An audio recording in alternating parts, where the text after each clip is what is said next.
자, 오늘은 이제 우리한 책 성경이라는 주제를 가지고 이렇게 잠시 이제 성경 66권 살펴보기 전에 강의를 하고 있는데, 이게 우리가 이제 성경이 그냥 단순한 하나의 책으로만 보통 생각을 하잖아요, 그죠?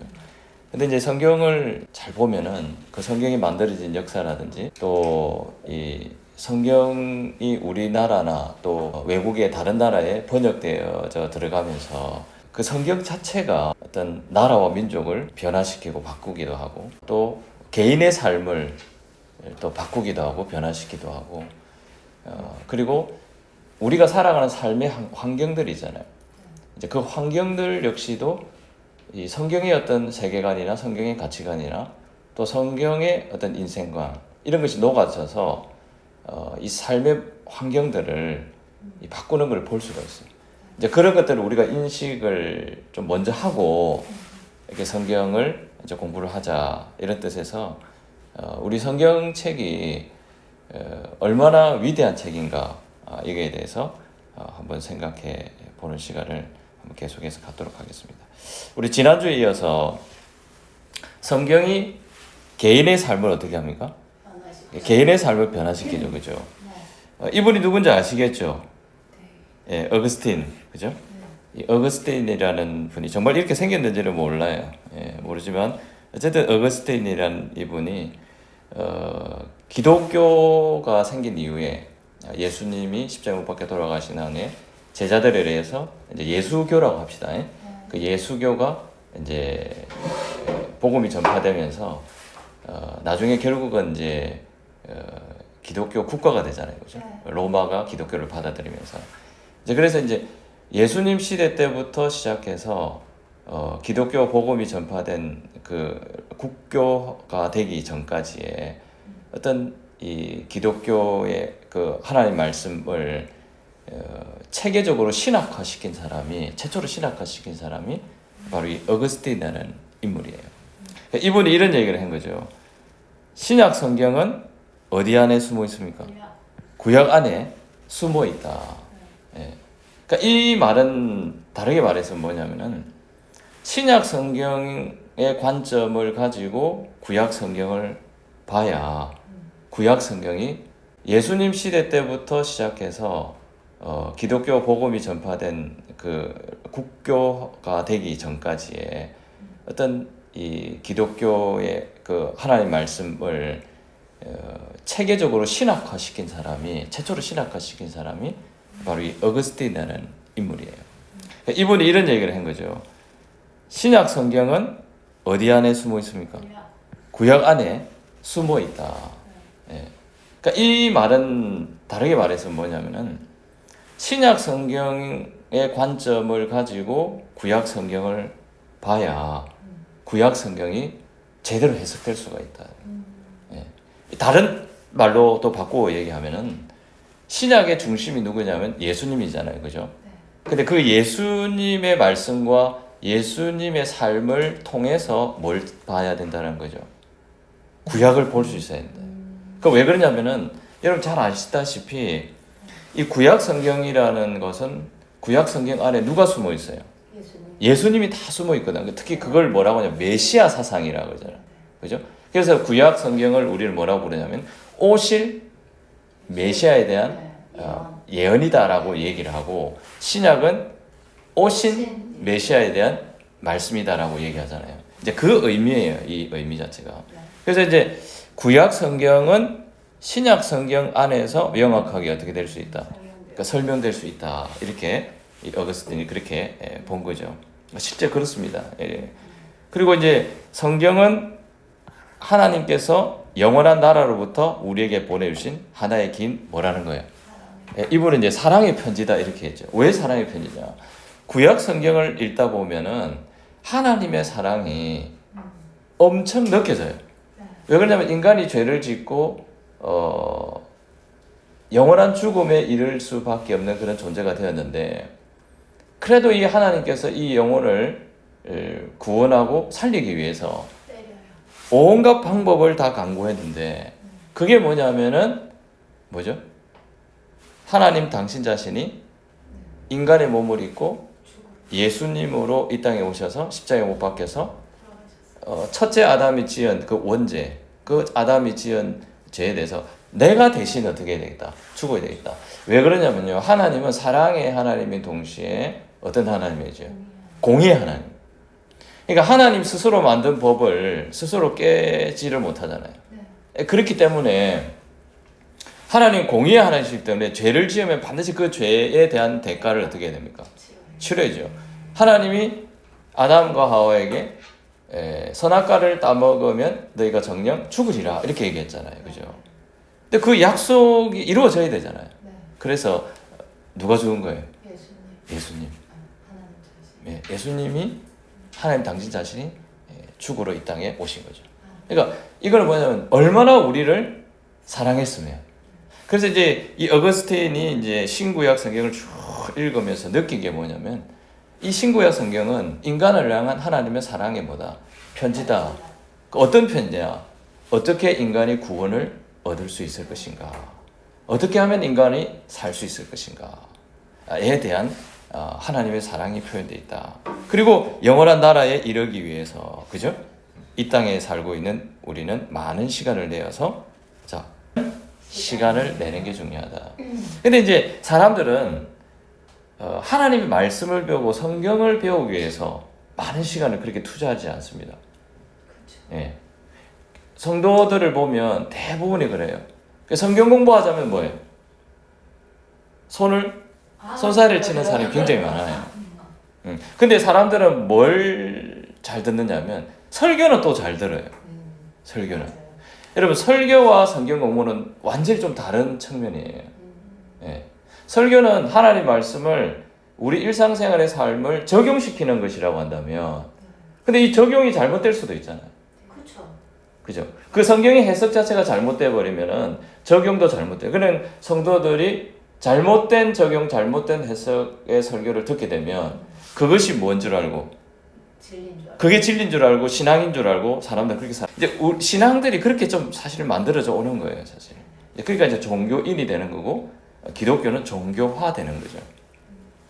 그래서 하나님 말씀을 공부하기 위해서는 많은 시간을 내어 가지고 뭐라고 합니까? 성경 속에 있는 사연을 진지하게 뭐예요? 살펴봐야 한다. 진지하게 살펴봐야. 그러니까 우리가 이제 진지하게 살펴보기 위해서 모이고 공부를 하고 시간을 투자하잖아요. 제가 몇 번 얘기했잖아요. 내가 유튜브에 강의를 올릴까 말까 고민을 참 많이 했다잖아요.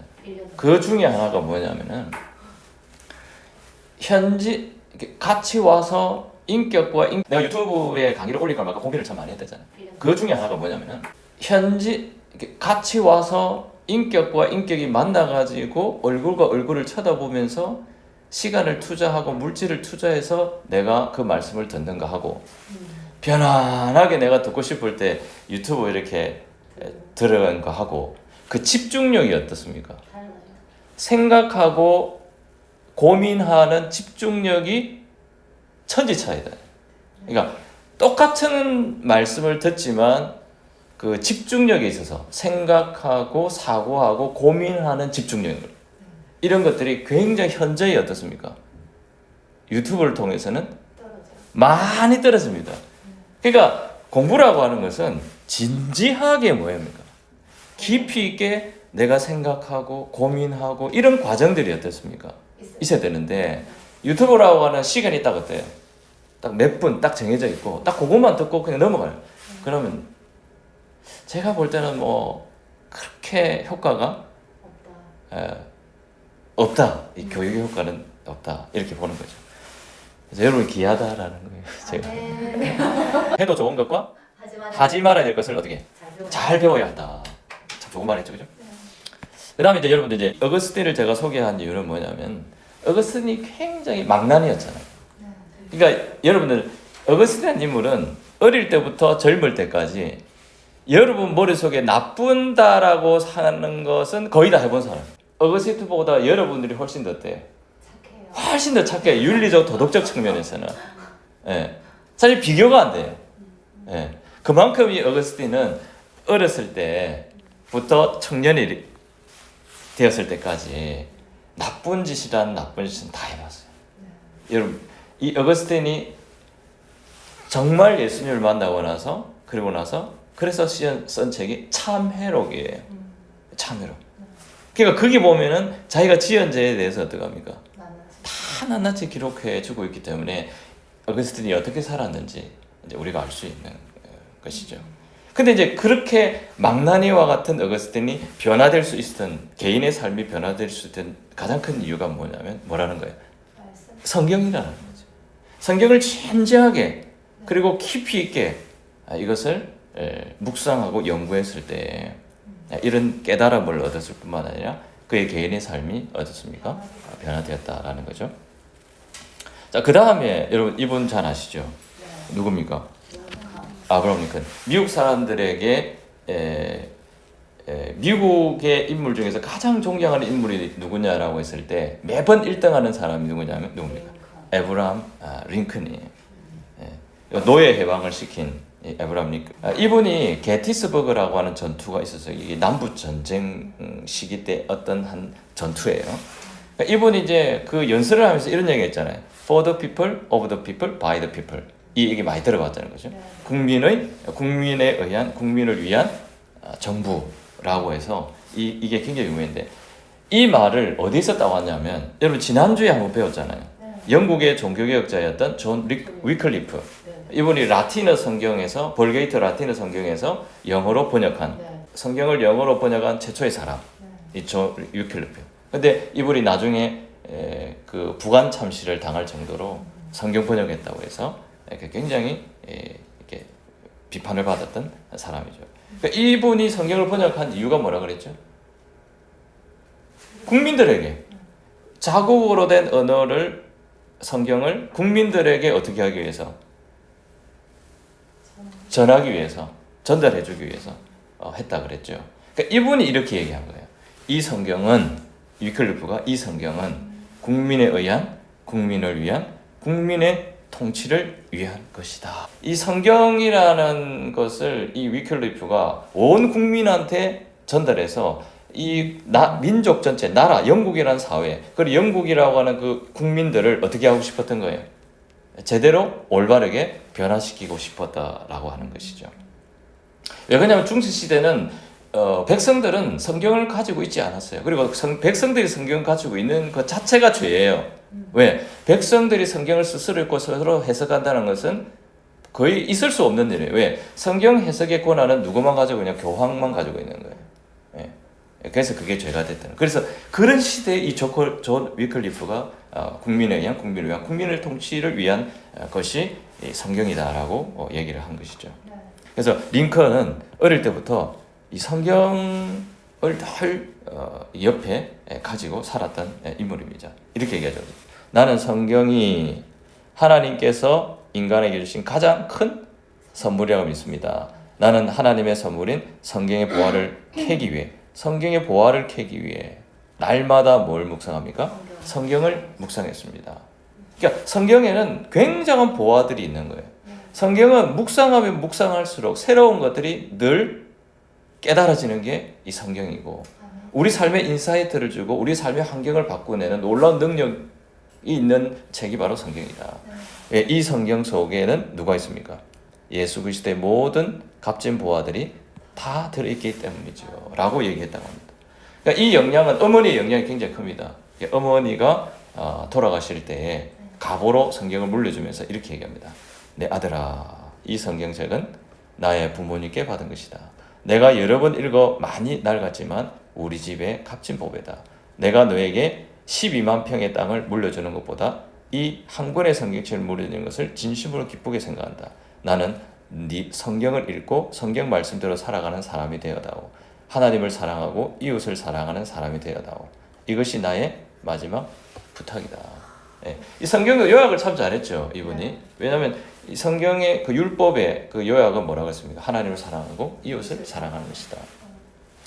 그래서 링컨은 또 이런 얘기했습니다. 성경은 지금까지 하나님이 인간에게 주신 최상의 선물이라는 것을 나는 믿고 있다. 세상 구주이신 예수 그리스도를 말미암아 나는 나타나는 모든 좋은 일은 이 성경을 통하여 우리에게 어떻게 된다? 전달된다. 그만큼 제가 얘기 드리고 싶은 것은 뭐냐면 이 성경이 그만큼 위대한 책일 뿐만 아니라 개인의 삶을, 한 개인의 삶을 어떻게 한다는 거예요? 완전히 바꾸고, 또 이 개인이 바뀌었을 때 우리의 삶의 환경들이 어떻습니까? 바뀌게 되는 놀라운 역사가 있다라는 것입니다. 그 다음에 월러스라고 하는 사람이 있는데, 이 사람이 누구냐면은 영화 배너 있잖아요. 그 배너의 원작, 책을 지었던, 그 소설을 지었던 사람이에요. 이 사람이 원래는 기독교에 대해서 굉장히 반감을 가지고 있던 사람입니다. 기독교에서 가르치는 말씀 자체가 인간에게 어떤 굴레를 씌우는 멍이라고 생각했어요. 그러니까 차라리 성경을 모르면 되는데, 그죠? 성경 말씀이라는 것이 자꾸 인간의 자유를 제한하고, 뭐 하지 마라.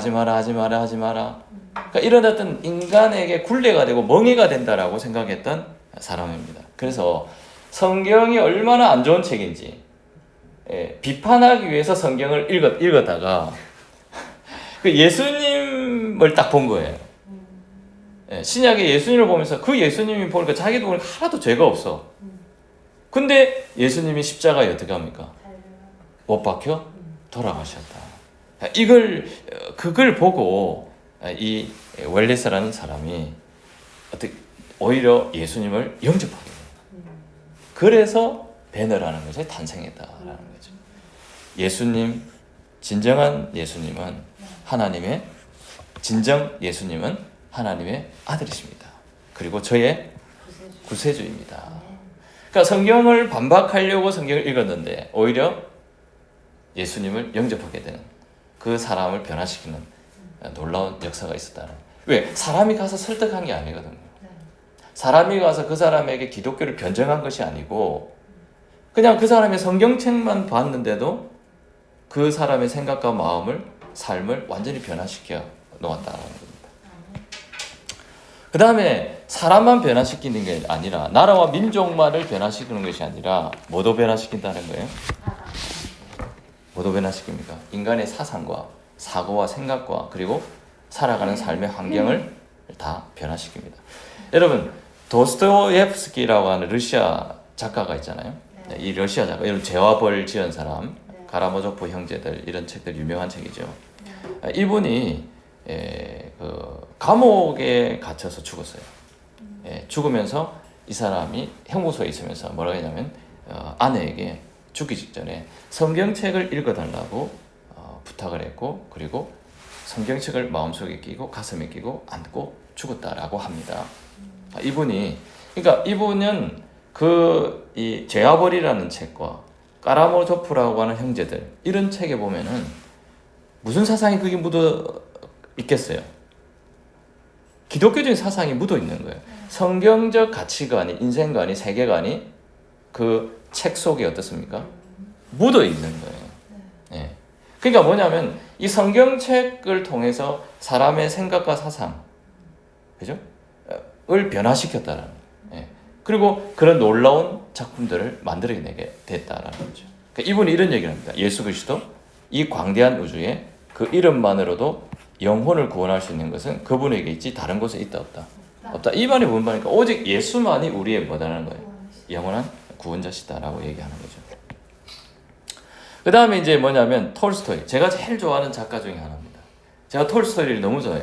그래서 아마 이 톨스토이 책을 제가 정말 많이 읽었을 거예요. 참 좋은 책들이 많아요. 제가 왜 톨스토이를 좋아하냐면은 톨스토이 책은요, 완전히 설교예요, 설교. 성경 구절을 해석하고 성경 구절을 적용한 그것과 똑같아요. 그리고 그걸 동화화시키거나 스토리화 시켜가지고 그 표현을 너무너무 잘하는 거예요. 이 톨스토이 책을 딱 읽어보면요, 정말 이보다 훌륭한 설교는 없다. 그리고 성경을 굉장히 해석을 뭡니까? 그 성경의 가치관, 세계관, 인생관, 그 성경에서 하나님께서 말씀하시고자 하는 핵심을 굉장히 잘 표현해주고 있다. 그래서 제가 이 톨스토이를 너무너무 좋아합니다. 이 톨스토이를. 예. 그래서 이분이 이런 얘기를 했습니다. 하나님 나라는 당신 안에 있다. 성경에도 그랬잖아요. 하나님 나라가 여기 있다 저기 있다 할 게 아니라 하나님 나라 어디 있느니라. 예수님이 그렇게 얘기하셨잖아요. 너희 마음 안에 있느니라 이렇게 얘기하셨잖아요. 이제 그런 구절을 가지고 이분이 쓴 책이에요. 이분이 이런 얘기합니다. 삶에서 가장 중요한 것은 하나님의 나라를 이루는 것을 뭐 하는 것이다? 돕는 일이다. 그리고 이는 우리 개개인의 진실에 대한 깨달음과 선포에 의해 이루어주시다. 자, 이게 무슨 말이죠, 이게? 자, 우리가 하나님을 믿는 백성들이 이 땅을 살아가는 삶의 목적 자체가 이 땅에서 하나님의 나라, 하나님의 통치하심을 이루는 것이 뭡니까? 우리 그리스도인이 살아가는 인생의 목적 중에 하나죠. 네. 하나님의 나라를 이루는 거예요. 우리 삶의 주변에 하나님 나라를 이루는 거예요. 그죠? 그러면 하나님 나라를 어떻게 이룰 겁니까? 대통령이 돼가지고 국회의원이 돼가지고 여러분 이게 이는 우리 개개인의 진실에 대한 깨달음이며 선포에 의해 이루어질 수 있다라고 하는 이 표현은 뭐냐면요, 삶이 예수 그리스도와 같은 삶이 되어야 된다는 거예요. 다시 말해서 하나님은 눈에 보이지 않잖아요. 눈에 보이지 않는 하나님께서 하나님 나라를 이룰 때 그 하나님 나라 안에 살고 있는 하나님의 백성들이 하나님과 같은 하나님의 어떤 의로우심, 사랑하심, 이런 하나님의 거룩하신 성품들이 우리 실제적인 삶 속에서 하나님의 백성을 통해서 어떻게 해야 됩니까? 나타나야 되는 거예요. 그 다음에 이제 아인슈타인, 여러분 잘 아실 것입니다. 이 아인슈타인은 상대성 이론으로 유명하죠, 그죠? 이 아인슈타인은 또 이런 얘기를 했습니다. 나는 하나님의 천지 창조의 발자취를 찾아가는 뭐다? 인간이다. 그렇죠. 이 과학자들의 어떤 기본적인 우주를, 지구를, 인간을 연구하는 기본적인 태도예요. 그렇잖아요. 하나님께서 이미 만들어서 놓은 것을 갖다가 어떻게 하는 거예요? 그 발견하는 거잖아. 그래서 이런 표현을 하는 거죠. 인체의 신비, 자연의 신비, 우주의 신비를 보고도 하나님을 믿지 않는 사람이 있다면 미친 사람이거나 정직하지 못한 사람일 것이다. 종교가 없는 과학은 뭐에 불과하다? 절름발에 불과하다. 종교가 없는 과학은 절름발에 불과하다. 그 다음에 보시면 플랑크라고 하는 사람, 이 양자론이죠. 양자론, 독일 사람인데 양자론을 이야기했던 사람입니다. 이 사람도 이런 얘기했죠. 이성과 지혜를 가진 창조주 하나님의 존재를 가정하지 않고 우주가 형성된 과정을 설명하는 것은 불가능하다. 그러니까 과학자들이 우주를 연구를 하다 보면 결국은 뭡니까? 이것은 누군가가 만들었다는 결론이 자꾸 나오는 거예요, 그냥. 그게 이제 성경을 보니까 누구라는 거예요? 하나님입니다. 영향을 미칠 수밖에 없는 거죠. 그 다음에 이제 아스 컴프턴이라고 하는 사람이 있는데, 이 아스 컴프턴의 사람은 그 과학자입니다. 이 노벨 물리학자입니다. 노벨 물리학상을 수상했던 적도 있다고 합니다. 이분이 이런 얘기합니다. 질서를 가지고 끝없이 평창하고 있는 우주는 태초의 하나님이라고 하는 가장 장엄한 말씀의 진실함을 증명하는 것이다. 그러니까 우주가 지금도 평창하고 있다잖아요. 지금도 그 끝을 모르는데 지금도 평창하고 있는데 이걸 우주 끝을 어떻게 갈 수 있겠어? 못 가는 거죠. 그러니까 이런 걸 보면 태초에 하나님이 천지를 창조했다라는 것이 뭐라는 거예요?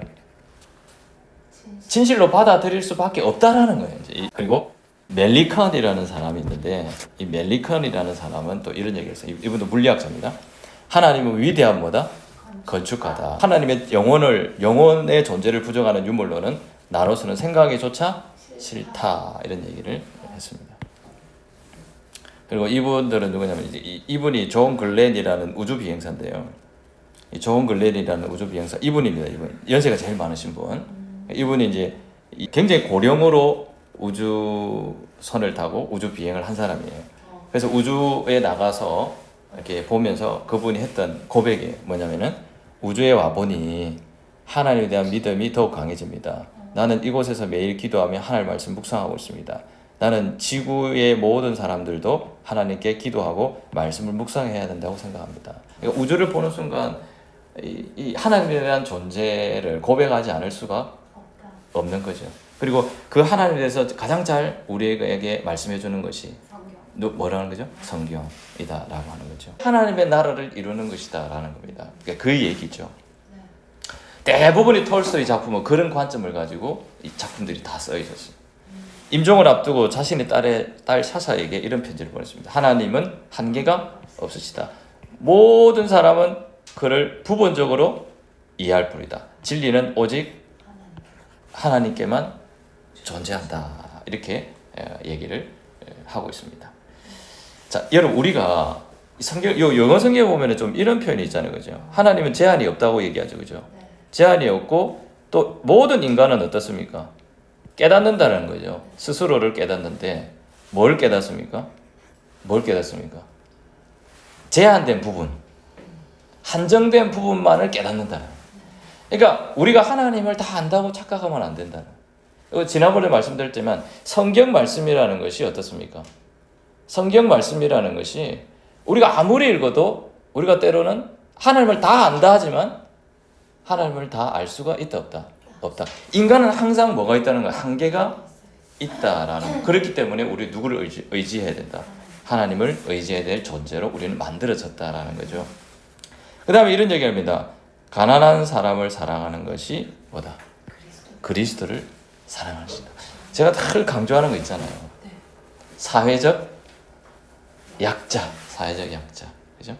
그래서 이런 어떤 톨스토이의 사고와 생각, 사상 이런 것들이 톨스토이 작품에 그대로 녹아져 있는데 그 톨스토이 작품은 어디에서 왔다는 거예요? 성경의 생각, 하나님의 생각 속에서 왔다. 그래서 이분은 늘 강조하는 것이 뭐냐? 이웃에 대한 뭡니까? 사랑이죠. 톨스토이 거의 모든 작품에 이 주제가 다 들어가 있습니다. 이 주제가. 그리고 제가 늘 강조하는 사회적 약자에 대한 뭡니까? 배려. 이것이 묻어 있다. 자, 왜 이런 사상이, 이런 생각들이 묻어 있을까요? 예수님의 삶이라 그랬잖아요. 예수님의 삶의 모습을 보세요. 병들고, 그리고 귀신 들리고, 사회적으로 소외되고, 이런 사람들하고 늘 다녔잖아요. 그러니까 바리새인들이 뭐라 합니까? 너와 너희 제자들은 왜 맨날 저런 죄인들하고 같이 다니냐? 그렇잖아요. 그러니까 자기들이 볼 때는 뭐예요? 죄인이에요. 그러니까 바리새인, 서기관, 사두개인, 대제사장들이 볼 때는 죄인이에요. 그러니까 왜 저런 죄인들하고 같이 다니느냐? 막 비난하잖아요. 그죠? 자기들은 거룩하기 때문에, 그죠? 거룩하기 때문에 이 강도를 만나 죽어가는 사람도 어떻습니까? 도와주지 않고 어떻게 하죠? 그냥 지나가 버리고, 제사장 레이들 다 지나가 버리고. 근데 예수님은 안 지나가요. 왜? 그 사람들이 지나가는 이유는 시체를 만지면 자기가 부정하고 더럽다고 생각하기 때문에. 그건 하나님이 기뻐하시지 않는다고 생각합니다. 그건 네 생각이다. 그러니까 너무 성경을 잘못 이해하고 있는 거죠, 사람들이. 그래서 이 톨스토이는 이 성경의 어떤 사상, 성경의 생각, 그 하나님의 생각들을 이 작품을 통해서 그 성경의 핵심들을 정확하게 해석해서 잘 표현해주고 있다. 저는 이제 그렇게 생각합니다. 그만큼 이 도스토옙스키나 톨스토이라고 하는 위대한 이런 작가들 생각까지도 어떻습니까? 하나님 성경은 변화시키는 놀라운 책이다. 이 말씀을 드리는 거예요. 그 다음에 여러분 이 괴테라는 또 작가도 독일의 이제 대문호라 그러죠. 이 괴테라는 사람. 뭐 여러분 젊은 베르테르의 슬픔.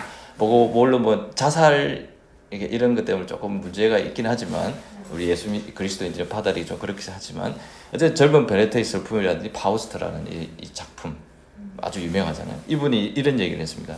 인류의 지적 문화가 정진되고 자연과학이 발달해서 그 넓이와 깊이를 더해 가더라도, 그죠? 자, 우리가 인류가 굉장히 발전하잖아요. 과학도 발전하고, 그죠? 어떤 정말 이 우주를 왔다 갔다 하고 지금 AI 시대가 돼가지고 앞으로 이제 뭐 직업이 없어질 정도로 AI 로봇이 나와가지고 사람의 일을 다 대체하고 정말 지금은요 엄청난 속도로 사회가 어떻게 하고 있습니까? 변화되고 있다. 그러니까 예전에는 10년 만에 강산이 변한다. 요새는 1년도 안 걸리는 것 같아. 순식간에 삶의 환경들이 변하고 있다. 그러니까 엄청난 지식들이 발달하죠. 그 얘기를 하는 거죠. 또 어떤 방법으로든지 인류 사상이 원하는 대로 강화하게 되어 간다 하더라도 복음서를 통해 빛나는 그리스도의 고결함과 도덕적 수련을 어떻게 할 수 없다? 떼어낼 수 없다. 아시겠습니까? 네. 그만큼 사람들은 예수 그리스도의 그 삶에 굉장히 어떻습니까? 삶에 집중을 하고 그 예수 그리스도의 삶에 사람들이 많은 관심을 가지고 있는 거예요. 그러니까 성경을 읽어보니까 대단하다라는 거죠. 그 하나님의 말씀이라는 것이. 자, 그 얘기를 했던 것이죠. 여러분 인도의 간디도 여러분 잘 알죠. 그렇죠? 인도의 간디가 가장 나의 인생에서 가장 깊은 영향을 준 책이 뭐라고 했습니까? 신약 성경이다. 이분은 구약보다도 신약에 굉장히 영향을 많이 받았어요. 왜 그러냐면 신약 안에 누가 있습니까? 예수님의 삶이 있잖아요. 그러니까 그래서 예수님의 삶이 정말 위대하다. 그래서 이 사람이 굉장히 예수님의 삶에 이 복음서의 영향을 굉장히 많이 받았어요. 특히 톨스토이도 그렇고 이 간디도 마찬가지로 이 사복음서 중에서 특히 마태복음 안에 있는 산상설교 굉장히 영향을 많이 받았던 인물 중에 하나입니다. 그 다음에 이 사람들의 어떤 개인의 사람들의 사고나 삶을 바꿔줄 뿐만 아니라 또 어떻습니까? 성경이 과학 분야에도 많은 영감을 주면서 이 과학 연구 발전에도 엄청난 영향을 미쳤다. 지난번에 한 말씀드렸다시피 이 코페르니쿠스라는 사람은 그 당시 뭐가 유행하던 시대예요? 천동설. 그죠? 천동설. 천동이라는 것은 하늘이 돈다라는 거예요. 그러니까 가만 보니까 지구에서 보니까 태양이 어떻습니까? 태양이 쭉 돌잖아요. 그러니까 태양이 도니까 사람들은 하늘이 돈다고 생각했어요. 별이 도니까 자기가 돈다고 생각 못하는 거죠. 이런 시대에 뭘 주장했냐면 지동설을 주장한 거죠. 누가? 코페르니쿠스가. 그러니까 지동설을 주장하면 그 당시 이단이에요. 왜? 지금 교황청에서는 캐톨릭에서는 뭡니까? 하늘이 도는데 갑자기 지구가 돈다 이러니까 왜 지구가 돌면 나도 돌아야 되는데 왜 나는 안 도냐 가만히 있냐. 이 말이 안 된다는 소리죠. 그래서 완전 이단 취급했다라는 거죠. 그래서 이분이 이런 얘기를 했습니다. 보세요. 행성의 타원 운동 법칙을 뭐하고? 발견하고 즉시 그 무릎을 꿇고 하나님은 어떻다? 위대하시다. 자, 여러분 이 성경을 읽고 이 우주 만물을 보면요, 하나님이 얼마나 정교하고 위대하신지를 어떻게? 깨달을 수 있다라는 거죠. 그러다 보니까 이 지구가, 이 우주가 어떤 질서 속에서, 어떤 법칙 속에서 이루어지고 만들어졌는지, 이걸 어떻게 만들었는지, 어떻게 이렇게 정교하게 질서 있게 만들었는지, 거기에 대해서 사람들이 발견하기 시작하면서 하나님의 위대하심을 찬양하였다라는 겁니다. 그 다음에 여러분, 이 사람도 베이컨 철학자죠. 이 영국의 철학자인데 이분이 또 이런 얘기를 했습니다. 소견이 얕고 천박하고 어리석은 철학은 어디로 치우치고? 무신론을 치우치고. 자, 심오한 철학은 어디로 이끈다? 사람을 신앙으로 인도한다. 그러니까 여러분, 천박한 철학을 하면 안 돼요. 여러분, 인문학과, 제가 얘기했잖아요. 인문학과 뭐예요? 성경은 뭡니까? 서로 뭡니까? 시너지 효과가 굉장히 큽니다. 예. 인문학이라는 건 뭐죠? 인문학이라서 역사, 철학, 문학 이런 것들을 가르치죠. 뭐 예술도 포함해서, 그죠? 이런 걸 가르칩니다. 그러면 여러분, 예수 믿는 사람들은 그럼 성경책만 보면 됩니까? 안 돼요. 성경책만 보면 안 돼요.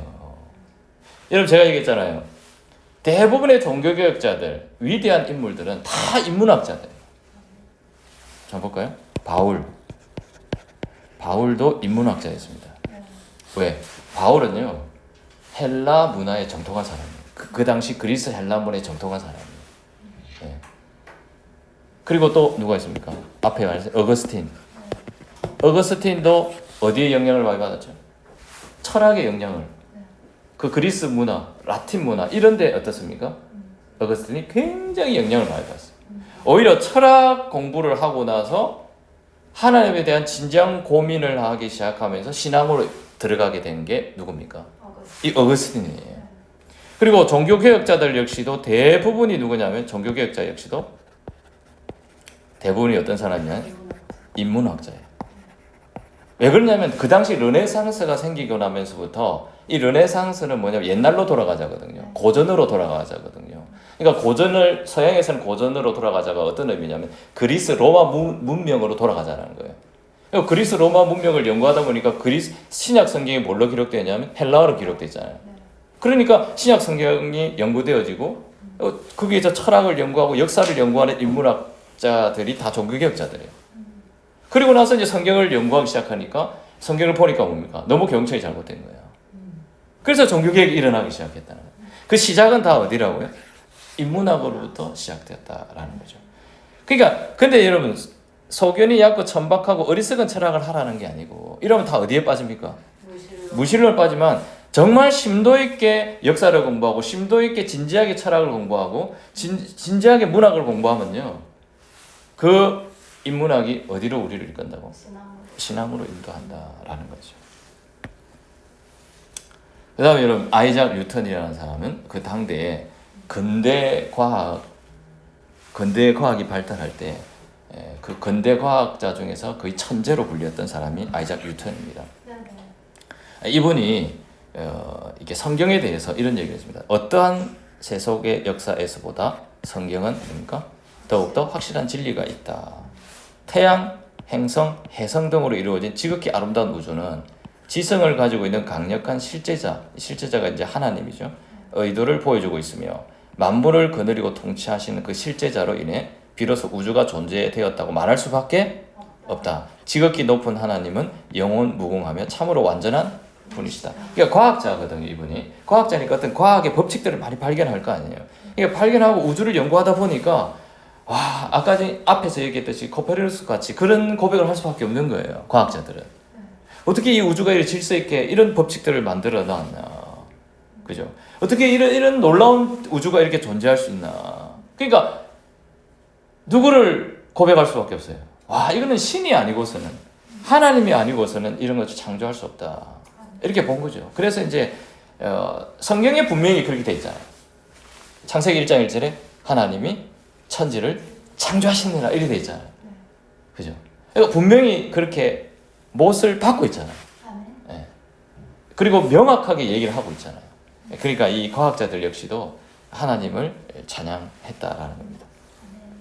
그리고 이 켈빈경이라는 사람이 있는데 이분도 과학자입니다. 이 켈빈경이라는 사람은 연력학 분야에서 아주 권위자입니다. 이분은 16살 때 일기장에 보면 이런 일기를 썼다 그래요. 하나님은 나에게 10계명과 더불어 한 가지 계명을 더 내려주셨다. 그 11번째 계명이 뭡니까? 과학이에요. 과학. 11번째 계명. 그래서 과학이 인도하는 곳으로 따라 올라가라. 거기서 지구의 무게를 달고 공기의 무게를 달며 조수에 대해서 알아보라. 그러니까 바다의 조수입니다. 행성들에게 운행의 길을 알려주며 예적의 잘못을 바로잡고 태양의 여러 현상들을 어떻게 하라? 조절하라. 여러분, 이 과학자들은요, 이 당시 과학자들 이런 생각을 했다는 거예요. 예. 왜냐면은 하나님이 눈에 보이지 않지만 그 과학을 보면서 과학의 법칙과 그 질서들을 쭉 보면서 사람들이 감탄을 하는 거죠. 그러니까 이걸 연구하면 할수록 어떤 과학의 법칙들을 하나씩 발견하고 그걸 발견할수록 누가 더 높아지는 거예요? 하나님 높아진다. 왜? 발견하면 할수록 너무 심오하고 너무 위대하게 느껴지는 거예요, 이 우주가. 그러니까 사람들은 결론이 그거예요. 과연 이런 걸 누가 만들었을까? 이렇게 가다 보니까 성경에 보면 뭐예요? 누가 만들었다? 하나님이 창조했다라고 말씀하고 있는 거죠. 그러니까 이 사람들이 하나님을 높일 수밖에 없는 거죠. 켈빈은 또 이런 얘기입니다. 지구상에서 생명의 시작은 어떤 화학적이고 전기적인 활동이나 분자들의 운동에 시작된 게 아닙니다. 우리는 잠시 멈추고 하나님의 생물의 창조의 기적과 신비를 직접 들여다 보아야 합니다. 그러니까 이 과학자들은 다 그렇게 하잖아요. 어떤 현상은 화학적 변화로 설명을 하고, 그죠? 또 이제 분자 말고 또 원자도 발견됐잖아요. 그 분자, 원자, 또 그것보다 더 작은 소립자, 뭐 이런 여러 어떤 것들이 갈수록 뭡니까? 이렇게 발견되잖아요. 그러니까 사람이 몸을 움직이는 것은 뭐 때문이다. 어떤 원자 때문이다. 어떤 원소 때문이다. 화학도 마찬가지. 땅이 만들어진 그 화학적 반응에 의해서 또 다이아몬드는 원자가 뭘로 이루어져 있고 그게 화학적 반응에 의해서 금이 만들어지고. 그러니까 화학을 통해서 많은 물질들이 어떻습니까? 만들어낼 수 있잖아요. 그리고 또 사람도 뭡니까? 딱 이렇게 어떤 원자나 분자나 어떤 그 운동에 의해서 어떤 그런 거에 뭐 세포라든지 DNA라든지 이런 연구가 굉장히 많이 되고 있잖아요. 유전자라든지 이런 게 많이 연구가 되고 있잖아요. 그러니까 뭐냐면 그런 것도 다 중요하지만 본질적으로 사람을 움직이고 사람이 살아있게 만들고 식물이 살아있게 만들고 꽃이 피는 어떤 그 모든 과정이 있잖아요. 그죠? 이런 모든 과정, 그 생명을 움직이게 하고 지탱게 하는 분이 누구라는 거예요? 하나님이라는 걸 얘기하는 거예요. 그러니까 그걸 볼 수 있어야 된다는 거예요. 네. 이제 그 얘기를 하고 있는 거죠. 그 다음에 여러분, 이 성경에는 여러 가지 과학적 사실들이 많이 있다고 그럽니다. 그러니까 이거는 뭐 이제 자기가 과학자니까 이 과학을 하는 사람들의 눈에 잘 띄겠죠. 그런 구절들이. 그죠? 그런 거예요. 이 심퍼시라는 사람이 이 마취제를 발견한 사람입니다. 자, 이분이 어떤 말씀에서 이 마취제를 발견했냐면 창세기 2장 21절에서 22절의 말씀을 읽다가 좀 깨달음이 온 거예요. 왜냐면 여호와 하나님이 아담이 깊게 어떻게 하면 잠들게 여기에서 그 갈빗대 하나를 어떻게 하고 취하고 살로 대신 채우시고 그 갈빗대로 여자를 만드시고 그러니까 여기에서 영감을 얻은 거예요. 이 수술을 하는데 갈비를 떼가지고 수술을 하려면 잠자게 해야 되는데 사람을 재울 수 있구나 이런 생각을 하게 된 거예요. 그럼 고통이 없겠구나 하게. 그래서 뭘 발견하게 됐다? 물질을 연구해서 마취제를 발견하겠다. 이 영감을 주는 거죠. 이제 그 얘기를 하고 싶은 거예요. 그 다음에 몬테인 몰이라고 하는 사람은 인류 최초로 해양 지도를 만든 사람입니다. 이분이 이렇게 해군 장교였습니다. 해군 장교였는데 어느 날 이제 몸이 좀 불편해가지고 아들에게 성경을 읽어달라고 했는데 그때 읽은 성경이 뭐냐 시편 8편이라 그래요.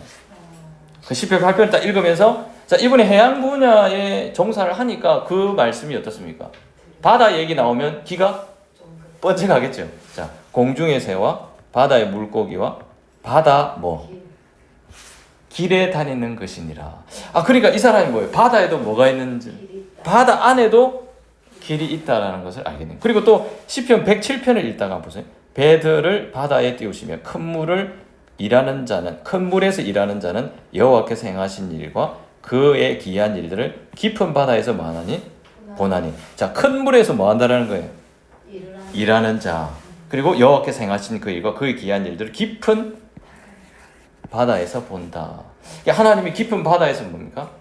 본다라는 거죠. 그래서 이런 구절을 하고 바다에도 뭐가 있구나. 배가 다닐 수 있는 길이 있을 수 있구나. 이렇게 생각한 거죠. 그래서 인류 최초로 이 사람이 해양 지도를 만들게 되었다고 합니다. 그러니까 성경을 보다가 우리는 이런 걸 읽어도 그냥 넘어갈 거 아니에요. 근데 과학자들은 자기가 해당하는 분야에 대해서는 뭡니까? 유심히 보게 된다는 거죠. 그리고 이 유전도 이제 기름 있잖아요, 유전. 이 스탠다드 석유회사라는 석유회사가 있었는데 그 회사의 직원 중에 컨더널스라고 하는 직원이 있었습니다. 이 직원이 지질학자 피트 스코스라는 사람을 파견해가지고 이집트 유전을 발견하게 됩니다. 우리가 보통 기름 하면 중동 지역, 뭐 이란, 이라크, 뭐 사우디아라비아, 뭐 이렇게 얘기하지만 이 이집트 유전을 발견한 게 있는데 그 발견한 이유가 뭐냐면 출애굽기 2장 3절을 읽다가 발견한 거예요. 그러니까 있을 것이다라고 생각한 거예요. 자, 이 읽다 더 숨길 수 없이 때문에 그를 위하여 갈대 상자를 가져다가 역청과 나무진을 칠하고 아이를 거기에 담아 하숫과의 갈대 사이에 두고 이 구절을 읽었던 거죠. 그러니까 그게 뭐 역청하고 뭐가 나옵니까? 나무진이잖아요. 이 역청이 영어로 타르고 그리고 나무진은 피치를 해요. 이 피치라는 것은 요새 원유를 피치라고 한답니다. 저도 몰랐는데 피치라고 하는데. 그러니까 그걸로 이 물이 안 새도록 어떻게 한 거예요? 발랐다라는 거예요. 그걸 읽고 그러면 이집트에도 그 갈대아숲 근처에도 뭐가 있겠구나. 혹시 석유가 있을 수 있겠구나 생각하고 판단데 진짜 뭐가 나왔던 거예요? 석유가 나왔다는 거예요. 그리고 이스라엘의 질 패드만이라는 사람 역시도 마찬가지입니다. 이 사람도 이스라엘의 유전을 발견했대요. 이스라엘에서도. 창세기 19장 28절 읽다가 소돔과 고모라성이 있잖아요. 거기에 보면 연기가 옹기 가마솥 같이 뭡니까? 치솟아. 그러니까 여러분 석유 원유가 발견된 곳에 불을 딱 붙이면 계속해서 뭐합니까? 우리 계속해서 나오잖아요. 그러니까 혹시 이 소돔과 고모라는 그 지역에 혹시 거기에도 땅을 파면은 혹시 이렇게 기름이 나오지 않을까 이렇게 생각하고 팠는데 뭐예요? 진짜 기름이 나온 거예요. 영감을 얻을 수 있는 거죠. 이렇게. 그 다음에 이 사무엘 모스라는 사람이 있는데요. 이 사람은 전신기를 발명했습니다. 전신기. 자, 어떻게 하다 전신기에 대해서 관심을 가지고 발견하게 되느냐? 욥기 38장 35절 말씀. 네가 번개를 어떻게 합니까? 보내어 가게 하되 번개가 너에게 뭡니까? 우리가 여기 있다 하게 하겠느냐 이렇게 했죠. 그러니까 이거 있다가 번개는 팍 치면서 뭡니까? 저 멀리 나에게 번개라는 것이 나에게 우리 여기 있다 이렇게 하겠느냐? 못한다는 거죠, 그죠? 그러니까 이 말을 읽고 뭔가 이 전기가 팍한 게 뭔가 멀리 전달될 수 있지도 않을까? 이 생각을 하겠네요. 그래서 뭘 발견했다는 거예요? 전신기를 만들기 시작했다는 거예요. 이것 때문에 라디오가 만들어지고 전화가 만들어지고 그리고 TV가 만들어지게 되었다고 합니다. 자, 그 다음에 다양한 과학적 사실들이 또한 있습니다. 지난번에 한번 얘기를 드린 것 같은데 이 욥기 26장 7절에 보면은 그는 북쪽을 허공에 어떻게 하시며 펴시며 땅을 아무것도 없는 곳에 어떻게 하신다? 매다신다. 서스펜드가 매달다라는 거죠. 지구를 어떻게 한다? 지구를 매단다. 아무것도 없는 곳에, 그죠? 아무것도 없는 것 위에다가 지구를 어떻게 한다고요? 매달았다. 그러니까 이걸 읽다가 뭡니까? 과학적 원리를 발견한 거예요. 지구가 우주 공간에 어떻게 하구나.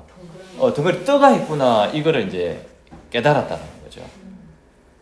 그래서 여러분 예전에는 여러분 보세요. 예전에는 고대 시대 때 사람들은 지구가 네모났다 생각했어요. 이렇게. 네모났다 생각하고 저 바다 끝에 가면 푹 빠져가지고 그 괴물이 잡아먹을 거라고 생각하는 거예요. 네. 그리고 또 인도거든요. 인도에는 이 지구가 어떻게 생겼다냐면 이 거북이 위에 코끼리가 있고 그 코끼리 등 위에 지구를 받치고 있다 생각해요. 그리고 그걸 휘감고 있는 것이 누구다? 이 코브라다. 그래서 여러분 인도에 가면 코브라도 많고 코끼리도 많고 그죠? 이런 거 다 신으로 섬기잖아요, 이 사람들이. 그러니까 지구를 그렇게 묘사했다는 거예요. 그러니까 이런 시대에 여러분 뭐 이집트든 유럽이든 그리고 인도 문명이든 이건 또 그리스잖아요. 그리스에 아틀라스라는 신이 있는데 이 신이 지구를 어떻게 하고 있다? 떠받치고 있다라고 생각해요. 그러니까 이런 시대의 성경은 지구를 하나님이 아무것도 없는 허공에다가 어떻게 했다? 매달았다는 구절이 있으니까 이 과학자들이 굉장히 흥미롭게 생각하는 거죠. 그만큼 뭐냐면 성경이 정말 어떤 과학적 사실뿐만 아니라 역사의 사실 그리고 문화적 배경, 지리라든지 인명이라든지 이런 것들이 어떻습니까? 복합적으로 굉장히 잘 기록되어 있는 아주 위대한 책이다. 이제 그 얘기를 하는 거죠. 자, 그 다음에 이게 성경을 부인하는 사람들의 마지막. 그다음에 요 계속해야 되죠. 자, 물의 순환 원리. 욥기 36장 27절에서 8절에 보면 그가 물방울을 가늘게 하시며 빗방울이 전발에 안개가 되게 하시도다. 그것이 구름에서 내려 많은 사람에게 어떻게 하니라? 쏟아지라. 그러니까 이게처럼 물이 있으면 이게 나중에 수증기가 이 원리가 욥기 36장에 어떻게 기록되어 있다라는 이런 과학적 원리들이. 그러니까 이런 걸 어떻게 그 고대 시대에 알았을까 이런 거죠. 이게 하나님의 영감이었다라는 거죠. 그다음에 바다 및 샘물. 욥기 38장 16절에 보시면 네가 바다 샘물에 들어갔느냐 깊은 물 밑으로 걸어 다녀 보았느냐. 그러니까 이걸 보면서 바다 깊숙이에도 뭐가 있다는 거. 샘물이 나오는데 짠물이 아니고 깊은 바다에도 뭐가 나온다? 샘물이 나온다는 걸 어떻게 알았을까? 들어가 보지도 않아놓고. 그러니까 너무 신기하다는 거죠. 이게 이런 원리들을 알았다는 것 자체가. 그리고 뭐라고 되어 있습니까? 대기의 무게까지도 말씀하고 있다. 욥기 28장 뭡니까? 28장 25절에 바다의 무게를 어떻게 하시며 정하시며 물의 분량을 어떻게 하시며 정하시며 바람의 무게를 정하시며. 그러니까 바람도 뭐가 있다는 거예요. 그러니까 요새 과학은 바람도 다 재잖아요, 그죠? 공기 무게가 어떻는지, 그죠? 그러니까 바람도 무게가 있다. 질량에 대해서 이제 알게 됐다는 거죠. 그러니까 이런 것들이, 그러니까 그런 거죠. 이런 것들이 어떻게, 이런 과학적 사실들이 어떻게 이렇게 고대 시대에 그런 것들을 발견할 수 있었을까? 그래서 정확하게 기록할 수 있을까라고 하는 거죠. 근데 반면에 이런 것도 있어요. 이렇게 하나님의 말씀에 대해서 사람들이 굉장히 도전을 받고, 그래서 자신의 삶의 환경을 바꾸고 자신의 생각을 바꾸는 그런 놀라운 일도 있었지만, 성경을 어떻게 하는 사람도 있었다? 부인하는 사람들도 있었다. 근데 그 부인했던 사람들의 마지막이 어땠느냐를 한번 잘 보시라. 대표적인 볼테르는 무신론자거든요. 자, 이분이 이런 얘기를 했습니다. 성경이 뭐라고 하면, 성경이 거짓이라는 사실을 증명하기만 하면 기독교는 오래가지 않아 역사에서 사라질 것이다. 기독교를 전파하는 데 많은 세월을 소요했지만 나 볼테르는 50년 안에 기독교를 이 땅에서 어떻게 없앨 수 있을 것이다. 그랬죠. 근데 이제 50년 지나고 거기에 뭐가 세워진 줄 아십니까? 그게 성경을 출판하는 제네바 성경 출판 회사가 세워져. 아이러니하게도. 네. 그리고 볼테르가 죽을 때 어떻게 되냐? 지옥으로 떨어져 가는구나. 나는 태어나지 말아서 했는데 라고 말을 남기고 죽었다고 합니다. 그리고 대표적으로 여러분 토마스 페인이라는 사람, 이 지성인입니다. 굉장히 지성인인데 앞에는 무신론자고, 대표적인 토마스 페인은 지성인인데, 이 사람이 이성의 시대라는 책을 썼는데 이 쓴 이유가 이거예요. 나는 성경을 이 땅에서 사라지게 하기 위해서 이 책을 출판했다. 100년 안에 성경이 다 없어지고 박물관과 고 서점 한 구석에 먼지가 가득한 책으로 나나 발견할 수 있을 것이다. 그렇게 됐습니까? 아니요. 안 됐죠. 오히려 더 베스트셀러, 스테디셀러가 됐죠. 그러니까 죽음을 눈앞에 두고 후회했습니다. 뭐라고 했냐? 차라리 이성의 시대가 쓰여지지 않았으면 좋았을 걸. 내가 가진 모든 것을 들여서라도 그 책을 회수할 수 있으면 좋으련만. 그러니까 사람들은 죽음 앞에서 많은 생각들을 하게 된다는 거예요.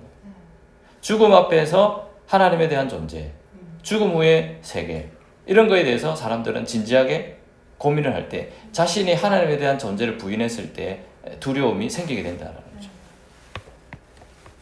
그 다음에 이 포이 에르바하라고 하는 사람이 있습니다. 기독교의 본질이라는 책을 썼어요. 이번 이렇게입니다.